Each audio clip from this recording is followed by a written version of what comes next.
Dios te bendiga, familia en Cristo. Acá tu hermano en Cristo, Héctor Antonio Brea, desde Santo Domingo, República Dominicana. Ministerio Cristiano Bíblico Dominicano, Planeta Tierra, 19 de mayo del año 2015. Hoy con un tema muy importante y muy interesante para los cristianos especialmente, las apuestas y los juegos de azar. Es muy común en estos tiempos, en diferentes partes del mundo, y muy en especial acá en República Dominicana, la proliferación de los diferentes mecanismos por los cuales las personas tratan de incrementar sus ingresos. Estos mecanismos que las personas usan para incrementar sus ingresos, uno de los más importantes y el de más, vamos a decir, el de más demanda a nivel popular es el de las apuestas. República Dominicana es increíble, las bancas de apuestas, tanto de loterías como de apuestas deportivas, abundan increíblemente en todos los barrios, no importa la clase social, no importa el nivel social, aparecen estas bancas de apuestas. En los barrios humildes, como es natural, la gente pobre juega mucho porque tiene en un golpe de la suerte las esperanzas de poder llegar a una vida mejor. En los barrios clase media, también la ambición desmedida hace que los clase media también jueguen mucho dinero. Y en los sectores clase alta existen estos lugares, pero ya vestidos con otra fachada, ya con vestidos disfrazados de casinos, de bancas de apuestas deportivas, claro, porque también en la clase alta hay personas que son adictos al juego. A los adictos al juego se le llaman ludópatas. Son adictos al juego también. Y también hay bancas de apuestas pequeñas en los colmados y en los supermercados, donde las personas que les sirven a esas familias ricas, a esas familias poderosas, van y juegan tratando también de ver cómo incrementan sus ingresos y tratando de ver también cómo mejoran su calidad de vida. Definitivamente, nuestro país debe ser uno de los países por su pequeño territorio, por su pequeña población, que más variedad de juegos de azar tiene. Acá, que sepamos, loterías electrónicas, hay más de 2, hay 3 por ahí. Sabrá Dios cuántas más pueden venir, y cada una de esas loterías electrónicas gana millones y millones de pesos. También la misma Lotería Nacional es una, y también el sinnúmero de variedad de bancas de apuestas deportivas, donde se le apuesta al béisbol, a los caballos, al baloncesto, al hockey, al fútbol. Oigan, hemos llegado al extremo de que se apuesta hasta a los resultados de las elecciones que se celebran en la República Dominicana. Es como si viviéramos en un país completamente dominado por el juego, y definitivamente lo está. Y esto se ha convertido en algo tan grande que los mismos dueños de casinos y bancas de apuestas han logrado escalar a posiciones importantes en el poder político nacional. Vivimos en una sociedad en la cual, primero, los pocos ingresos que recibe el pueblo, el alto costo de la vida, las pocas oportunidades de trabajo y la poca conciencia y la poca educación ciudadana en lo que se refiere a la administración de los recursos financieros que maneja, hace que la gente tenga que buscar la forma de rendir el dinero. Unos juegan hasta la picada del ojo, como dicen aquí. Todo es una razón para apostar. Pero lo triste de todo esto es que es una trampa, y es una trampa del mismo diablo, porque las empresas que se encargan de los juegos de azar, de los casinos, de la lotería, se enriquecen a base de las miserias de la gente. ¿Por qué? Porque quienes más juegan al final de cuentas son la clase baja y la clase media. Son los que tienen sus esperanzas puestas en que en algún día, con un golpe de la suerte, podrán salir de la situación económica tan grave en la que se encuentran. A veces una situación económica que se agrava por el mismo vicio del juego. El mismo vicio del juego agrava la situación económica de la persona. Yo recuerdo una vez, hace muchos años, antes de ser cristiano, a mí me gustaba mucho jugar. Yo jugaba, apostaba. Y recuerdo una vez un compañero de trabajo que me dijo una vez que para él echar ese dinero en una banca de apuestas sin tener una garantía de que va a multiplicarlo, mejor lo echaba en un alcancebo, en una caja de zapatos, y al final del año sacaba a ver cuánto tenía.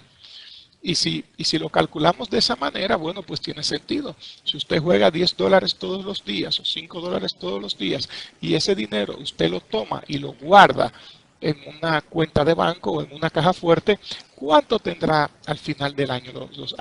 Ha calculado. Al final de cuentas, usted juega todos los días y no todos los días gana. Y aún y gane todos los días, ¿cuánto dinero ha perdido? ¿Se ha sentado usted a calcular eso?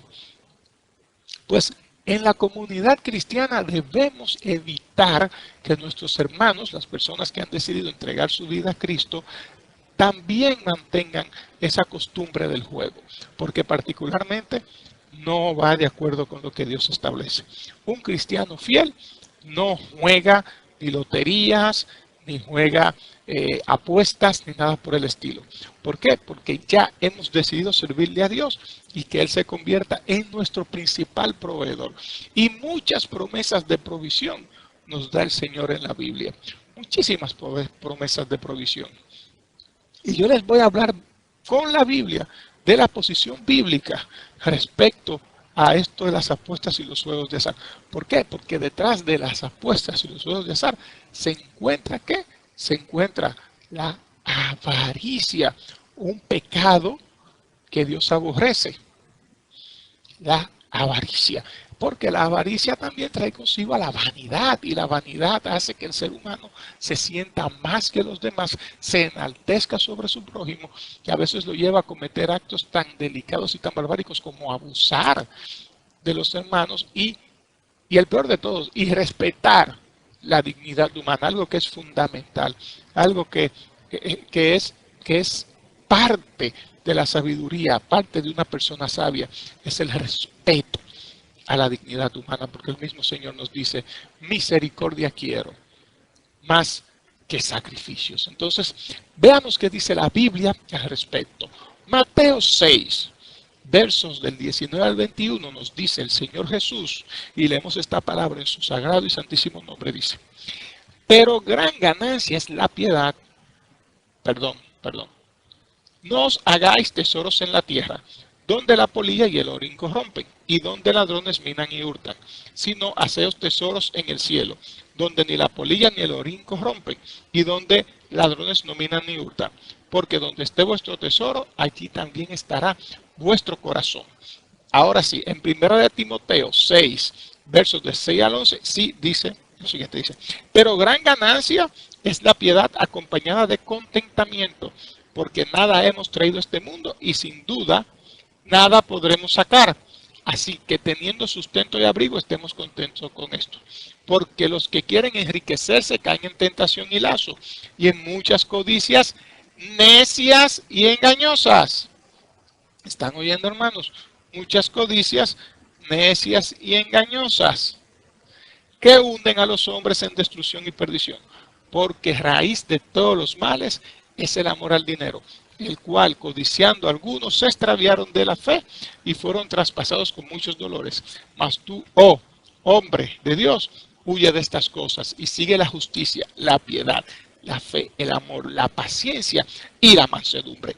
Primera carta del apóstol Pablo a nuestro hermano Timoteo, capítulo 6, versos de 6 al 11. Y no es tan solo dirigida a Timoteo, dirigida a todos nosotros. Ya vemos la posición del Señor, como Él nos dice, que estemos contentos con sustento y abrigo. Bueno, eso no quiere decir tampoco que si tienes la posibilidad, si conseguiste un trabajo y puedes tener la oportunidad de comprarte, vamos a decir, una cama nueva, si tienes la oportunidad de comprarte una casa, si tienes la oportunidad de comprarte un coche nuevo, no te lo compres. Claro que puedes, siempre y cuando ese dinero que hayas adquirido, lo hayas adquirido legalmente, siempre y cuando no te estés endeudando más de lo que puedes pagar, siempre y cuando no estés haciendo un sacrificio innecesario, siempre y cuando no te estés dejando arrastrar por la vanidad. Porque Dios puede abrirte los caminos, conseguirte un trabajo, bendecirte de forma tal que puedas mejorar tu calidad de vida. Claro que sí. Lo que el Señor no quiere es que el dinero, la casa, el carro de lujo, el zapato caro, la cartera cara, se convierta en tu Dios. Eso sí es, él no quiere.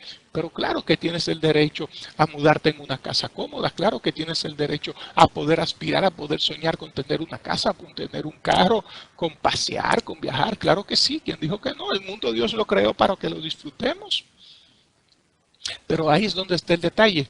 Todo todo con un límite. ¿Y cuál es el límite? De no salirnos, de no caer en la ambición, de no caer en la vanidad, de no caer en la avaricia, de no desenfocarnos de la humildad y de no desenfocarnos de reconocer que nuestra provisión viene de Dios. Miren, en Colosenses 3, capítulo 3, versos del 5 al 7, el libro de Colosenses, me encanta el libro de Colosenses, en especial ese capítulo 3, versos del 5 al 7 dice, haced morir pues lo terrenal en vosotros. ¿Qué es lo terrenal? Bueno, fornicación, impureza, pasiones desordenadas, malos deseos y avaricia, que es idolatría, cosas por las cuales la ira de Dios viene sobre los hijos de desobediencia, en las cuales vosotros también anduvisteis en otro tiempo cuando vivíais en ellas. Oigan, ¿con qué compara el Señor la avaricia? Con la idolatría. Pero claro que es idolatría porque estás adorando a otro Dios. Como dice también el mismo Señor Jesús, no podemos servir a dos señores porque se amará a uno y se despreciará al otro. No podemos servirle a Dios y servirle a las riquezas. Y la avaricia implica inclinarnos hacia adorar a las riquezas. Porque nosotros tenemos nuestra fe puesta en Dios. Y si confiamos en Dios y si creemos en Dios, bueno, pues, ¿por qué no esperar a que Él haga la obra? Porque dice Hebreos 11, capítulo 1, es pues la fe, la certeza de lo que se espera. Es también la convicción de lo que no se ve.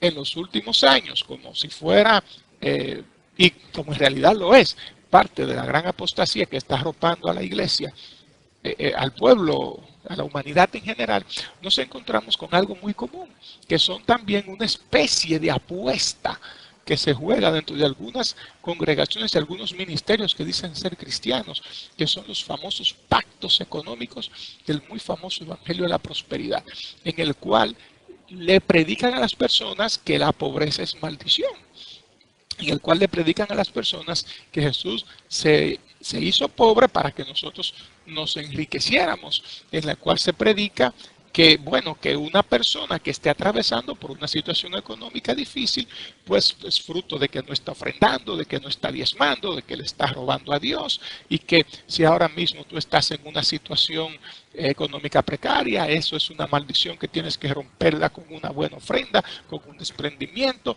con dar una ofrenda que le duela a Satanás. Óigame, ese tipo de actividades, más que provocarle dolor a Satanás, le saca risas, porque desenfoca a la gente de lo que es verdadero. En primer lugar, Dios dice bien claro que Él no acepta sobornos. En segundo lugar, hubo una vez una persona llamada Simón el Mago que se le ocurrió ofrecerle a los discípulos de Jesús, en el libro de Hechos de los Apóstoles, ofrecerle dinero a cambio de la bendición del Espíritu Santo. ¿Y qué dijeron los apóstoles? Perezca tu dinero contigo por cuanto has querido comprar el don de Dios, por cuanto has creído que el Espíritu Santo tiene un precio. También el mismo Señor en Isaías 55, a partir del verso 1 nos dice, vengan gratis a comprar misericordia, a comprar amor, a comprar paz. Vengan sin dinero. Oye, las bendiciones de Dios son gratis. Ofrendar, diezmar, aportar para la obra es maravilloso y Dios tiene promesas para los que son desprendidos en ese sentido, para los que ofrendan, para los que diezman, pero específicamente para quienes lo hacen de corazón, para quienes lo hacen con amor. El mismo Señor Jesús nos enseña, en la Biblia también nos enseña que al momento de ir y presentar nuestra ofrenda ante el Señor, estemos atentos de que no tengamos ningún conflicto con ningún hermano, con nadie del prójimo, y que si tenemos algún conflicto con alguien de nuestro prójimo, que primero vayamos y hagamos la paz con el prójimo y luego presentemos la ofrenda, para que usted vea que es lo más importante para Dios. Para Dios lo más importante es que usted esté en paz con el prójimo y luego venga la paz con él. Miren el libro de Isaías capítulo 1, a partir del verso 10, cómo él se refiere al pueblo de Israel y cómo se refiere a nosotros también, porque al final de cuentas los pensamientos de Dios son uno solo. Y es cuando él dice, cuando él se refiere a ellos como hijos de Sodoma, príncipes de Gomorra, y les dice: ¿de qué me valen sus constantes sacrificios? ¿De qué me valen sus días de reposo, sus lunas llenas, sus fiestas solemnes? ¿Quién les está pidiendo eso a ustedes? Pues vamos a traerlo al contexto actual. ¿De qué me valen a mí tantos congresos? ¿De qué me valen tantos himnos? ¿De qué me valen tantos cultos multitudinarios? ¿De qué me valen tantas iglesias llenas? ¿De qué me vale tanta honra? Si al final de cuentas dentro de ustedes los que hay es odio y división. Y el Señor les dice al pueblo de Israel a través del profeta Isaías: ayuden a la viuda, amparen al huérfano, ayuden al extranjero. Después que hagan eso, vengan a mí y estemos a cuenta. Si sus pecados fueran rojos como el carmesí, después nos pasarán a ser blancos como la nieve. Entonces lo mismo nos dice ahora: ¿de qué me valen tus constantes sacrificios? ¿De qué me valen tus constantes ofrendas, tus constantes diezmos, tus constantes primicias? Tantas cosas que haces para mí, si al final de cuentas no te llevas bien con la gente, si al final de cuentas no le das agua al que tiene sed, no le das comida al que tiene hambre, no le das ropa al que está desnudo, viste al desnudo, dale agua al sediento, alimenta al hambriento, cobija al que tiene frío. Y luego ven y ponte a cuenta conmigo. Es equivalente a lo que dice el Señor si lo llevamos a estos tiempos. Entonces ahí sí nos vamos a poner a cuenta, dice el Señor, porque al final de cuentas, cuando vemos bien la parábola del buen samaritano que explicaba Jesucristo, al final de cuentas Dios lo que quiere es que nos amemos los unos a los otros. La provisión de Dios es abundante. Dios es el dueño del oro y de la plata. Dios es el creador de todo lo visible y lo invisible. Dios provee para que tú también compartas, para que tú vivas, para que cumplas todas tus necesidades y para que proveas a los demás también, para que ayudes a los demás. Hay un refrán que a mí me encanta, un refrán dominicano que dice: reparte para que nunca te falte. Y es así, cuando damos con el corazón, cuando somos desprendidos, nunca nos falta. Yo recuerdo una vez una estación de gas propano que hay cerca de donde vivo, donde acostumbro a echar el gas de la cocina de mi casa, y un día estaba un señor hablando con uno de las personas que despachan gas, y les dijo: ¿sabes por qué el dueño de esta planta de gas prospera? Porque esta planta de gas siempre tiene gente, porque esta planta de gas siempre está llena, porque el dueño de esta planta de gas no es hambriento. Y cuando los taxistas y los choferes del transporte público salen de su casa y no tienen con qué echar gas, vienen aquí y él les regala unos cuantos galones de gas para que puedan dar una vuelta. ¿A dónde tú crees que van a venir esa gente a echar gas cuando tengan dinero? ¿A dónde tú crees que esa gente van a recomendar a las demás personas que vengan a echar gas? Pues a esta planta. Pues por ese acto de desprendimiento, este hombre siempre tiene su planta llena. Y es así, a medida que nosotros alimentamos a los que tienen hambre, a nosotros nunca nos va a faltar alimento, porque Dios para eso nos quiere. Y entonces Él nos proveerá para que nosotros podamos seguir proveyendo más adelante. Entonces, si confiamos en Dios, si tenemos fe en Dios, Él nos va a proveer y nos dará todo lo que nos hace falta. Porque bien dice el Señor Jesús, cuando le pidieron sus discípulos que les enseñara a orar. Dice: cuando oren, enciérrense en su habitación y hablen con su Padre en privado y Él los recompensará en público. Y les advirtió algo importante, les dijo: su Padre que está en los cielos tiene conocimiento de que ustedes tienen necesidad antes de que ustedes se lo pidan. A veces entendemos que el objetivo de la oración es cambiar la opinión de Dios. Dios sabe de lo que necesitamos. Dios tiene un plan trazado para nosotros. Dios sabe qué es lo que nos conviene. Y Dios no va a dejarnos de dar algo que nos conviene por el simple hecho de que nosotros nos tiremos de rodillas y con lágrimas y gemidos le pidamos que nos cambie el plan para lo que no nos conviene. Lo que sí Dios nos da es la libertad de elegir el camino que queremos seguir. Dice: bueno, mira, en esta mesa aquí yo te tengo, de este lado están las bendiciones, de este lado están las maldiciones. Las maldiciones están ahí. Yo no te las mando, ellas están ahí. Ella las puso Satanás. Tú coges por ahí y te vas a encontrar con ella. Ahora, las bendiciones las doy yo. Tú eres que sabe si las quieres o las desprecias. Pero hay otra situación también que pasa mucho, y es que hay personas que creen mucho en lo que son los sueños. Y son personas que a cada rato se sueñan que con mi abuela, que con mi tía, que con mi mamá, que con mi papá, y que me soñé con una culebra, y que culebra da 8, y que mesa da 4, y usan las famosas charadas chinas para saber qué significa cada cosa con la que se sueñan, qué valor numérico tienen, y así por el estilo le buscan la vuelta a todo para poder jugar. Hay gente que dice, ay, me soñé con mamá, la cédula de mamá terminaba en tanto, y nació el día tal, y se murió el día tal, y me soñé con fulano, y me dijo que jugara el 03, que me jugara que sé yo qué, y ahí van y hacen una jugada, como le llamamos acá en Santo Domingo, juegan un palé, ahí elegir 2 números a ver cuál sale, juegan una tripleta, 3 números a ver cuál sale. Y así mismo van y por ese sueño se guían y juegan, y la mayoría se pela, la mayoría pierden, pero hay un grupo de personas que son un grupo de estafadores que se están ganando, como decimos en Santo Domingo, la loma de dinero, una montaña de dinero. ¿Cómo? Engañando a la gente. La gente lo llama, le dice, oye, yo necesito saber cuáles son los números que van a salir en la lotería. Y ellos les dan 3 números o 6 números. A cada uno que llama le dan 6 números o 3 números diferentes. Imagínate cuántas combinaciones no se pueden hacer del 0 al 99. Millones de combinaciones. Entonces, a esas personas le dicen a los ingenuos que jueguen tal y tal número, tal y tal número. Muchas de esas personas tienen inclusive oficinas donde hay gente que pagan miles de dólares para ir y sentarse con ellos para que ellos les consulten cuáles números de la lotería deben jugar. Y la gente va y los juega y los sigue. Y los sigue, los sigue. Y esas personas son multimillonarias, tienen todo el dinero del mundo, estafando a la gente.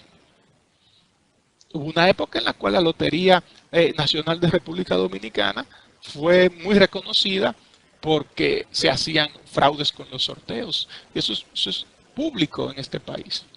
Y aún así la gente jugaba, aún así la gente tenía la esperanza de algún día poder dar un golpe de suerte y en base a ese golpe de suerte poder prosperar.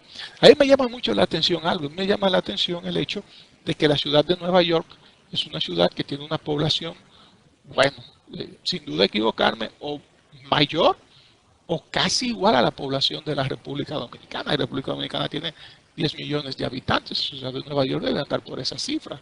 Si no anda por esa cifra, bueno, debe andar cerca. Sin embargo, tiene una de las loterías más famosas.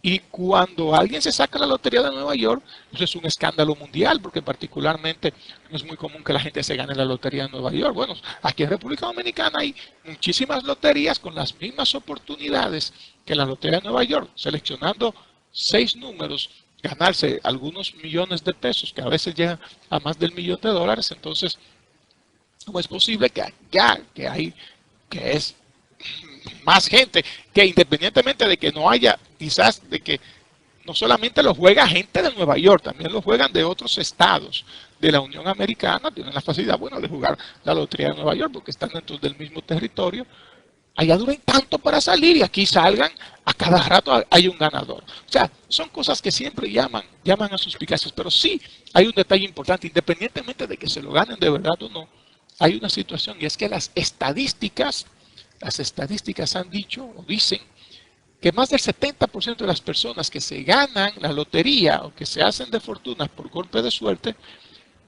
no terminan sus vidas ricos, terminan sus vidas en peor situación muchas veces que antes de ganarse la lotería, porque lo que llega rápido, rápido se va.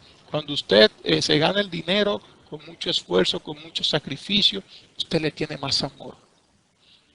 Usted cuida más lo que le costó mucho que lo que no le costó nada. Y nos dice el Señor en Isaías 8, versos del 19 al 20, y si os dijeren, preguntad a los encantadores y a los adivinos que susurran hablando, responded, ¿no consultará el pueblo a su Dios? ¿Consultará a los muertos por los vivos? A la ley y al testimonio. Si no dijeren conforme a esto, es porque no les ha amanecido.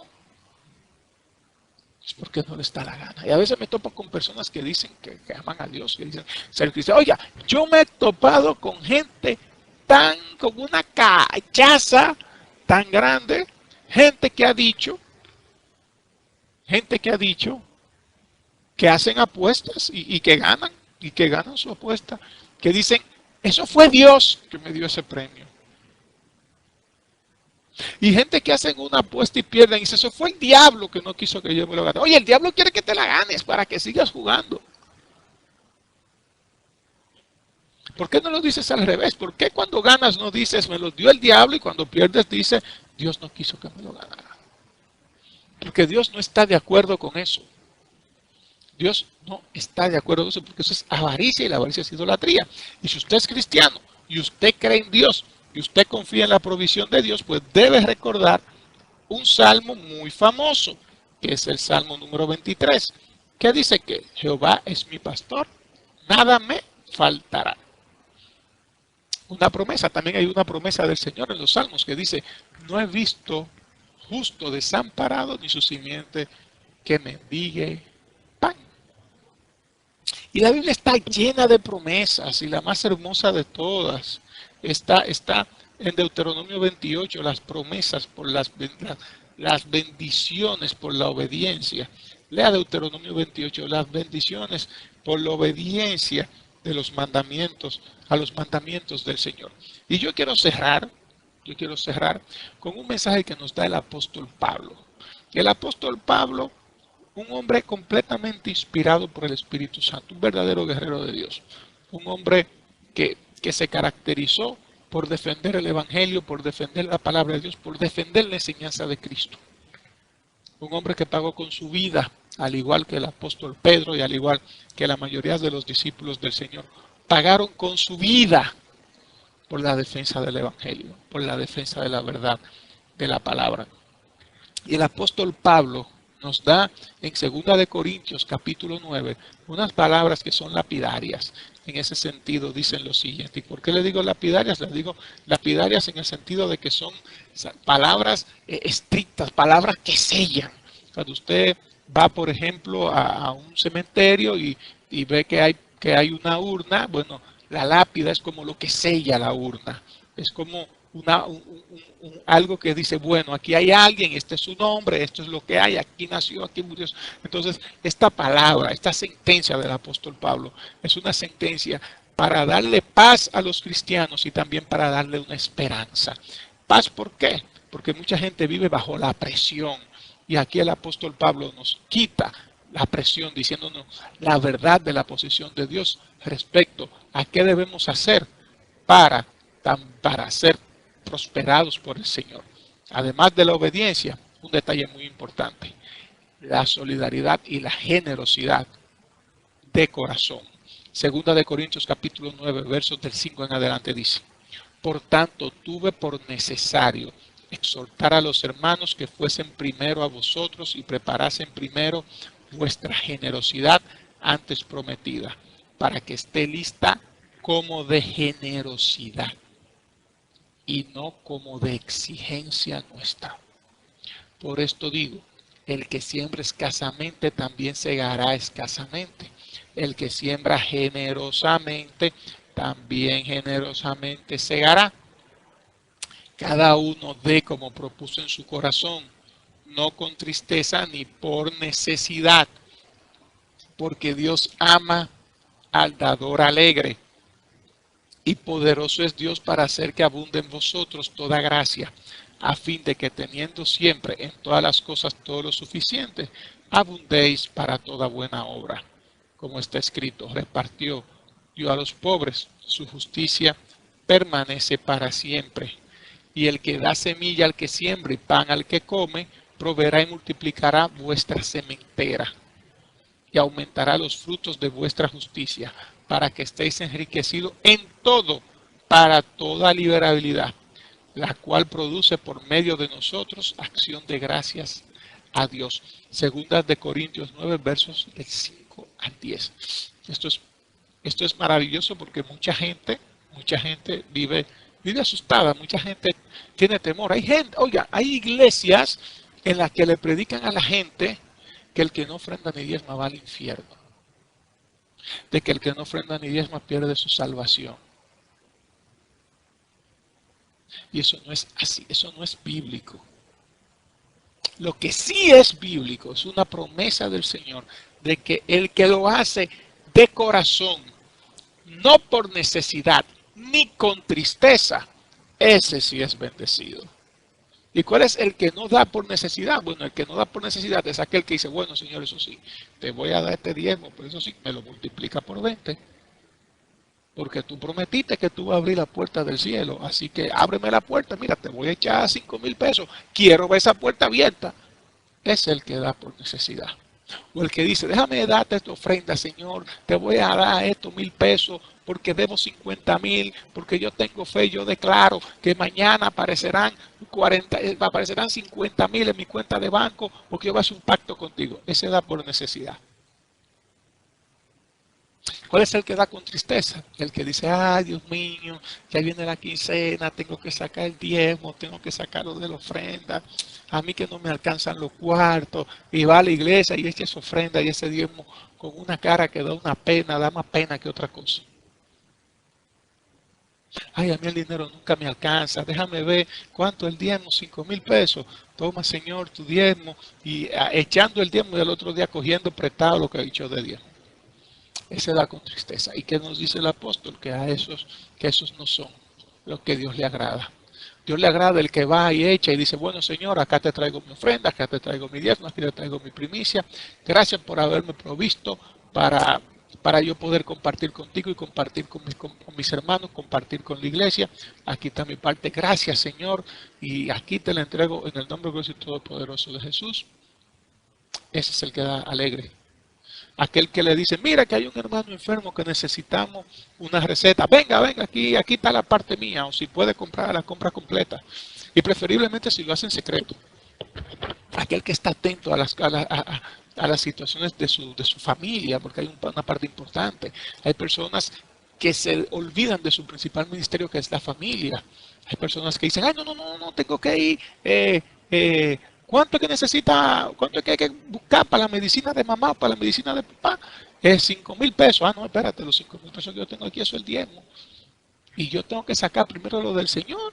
Y olvídense de eso, primero lo de Dios. Yo lo siento a mamá, que se espere, que yo voy a ver cómo yo hablo. Pero habla con fulano, que él también es hijo de ella, para que le compre esa medicina, porque nada más soy yo que compro medicina para mamá. Yo no puedo, este dinero está comprometido. Juan, Señor, aquí te traigo el diezmo. Y la mamá sin medicina. Y el papá sin medicina. O el hombre que tiene hijos en la calle y se desentiende de sus hijos, pero sí es el cristiano que más reporta efectivo y dinero en la iglesia. O la persona que tiene deudas y que ha decidido no pagarlas porque está esperando que diezmando y ofrendando aparezca y caiga un maletín lleno de dólares del cielo. Dice la Biblia que todo lo que debemos pagarlo. Al que se le debe tributo, se le pague tributo, y al que se le debe su honra, se le pague su honra. Entonces tenemos que aprender a conocer a Dios. Tenemos que aprender que Dios no está contento con nosotros si nosotros somos los más generosos en el templo y afuera nuestro testimonio está en el suelo, porque nos endeudamos con bancos, con gente, con financieras, con familiares y no pagamos. Cuando nuestro testimonio está en el suelo, porque dentro de la congregación somos el hermano que más bendice al hermano, el hermano que está más pegado del pastor, el que no se pierde un culto, el que no se pierde una escuela bíblica, el que va a todos los institutos, el que más riega trataditos, el que más dice Dios te bendiga, el que más danza, el que más alaba, el que más canta, el que más aplaude. Pero tenemos en nuestra familia, nuestros hijos pasando hambre, nuestra mujer no tiene un vestido que ponerse, nuestros padres no tienen medicinas, tienen meses que no van al médico, porque nosotros no queremos gastar, porque entendemos que nuestro compromiso no es con ellos, que nuestro compromiso es con la congregación, y que si no lo hacemos así vamos para el infierno. Yo les recomiendo a esa gente que piensan así una cosa. ¿Sabes qué les recomiendo? Lea la Biblia para que conozca verdaderamente a Dios. Porque el Dios que le están enseñando a adorar no es el Dios Padre de Jesucristo. Dios te bendiga. Tu hermano en Cristo, Héctor Antonio Brea, desde Santo Domingo, República Dominicana. Ministerio Cristiano Bíblico Dominicano, Planeta Tierra. Vete a una iglesia cristiana de verdad. Si son de estas iglesias materialistas, de estas iglesias que parecen discotecas, centros de diversión, pasarela de moda y te dicen que eso no es nada, que porque somos salvos por gracia, todo es válido, ya tú sabes lo que hay ahí. Eso es casa del diablo. Vete a una iglesia cristiana de verdad, donde se predique el evangelio y donde se te enseñe verdaderamente la posición de Dios respecto a todos los aspectos de la vida. Lee tu Biblia, comenzando por el Nuevo Testamento, porque tú eres cristiano. Tú eres cristiano y dice Jesucristo que el que crea en el evangelio y se bautice será salvo. Y los evangelios están en el Nuevo Testamento. Entonces lee tu Nuevo Testamento, ve a una iglesia cristiana de verdad, ora, mantén la comunicación con Dios, sé generoso con Dios, sé generoso con tu prójimo. Y también dice la palabra que los que no atienden primero su casa han negado la fe y son peor que un incrédulo. Te amo mucho. Esto es Ministerio Cristiano Bíblico Dominicano, Planeta Tierra. 19 de mayo del año 2015. Son las 9:47 de la noche. Te amo mucho. Amén.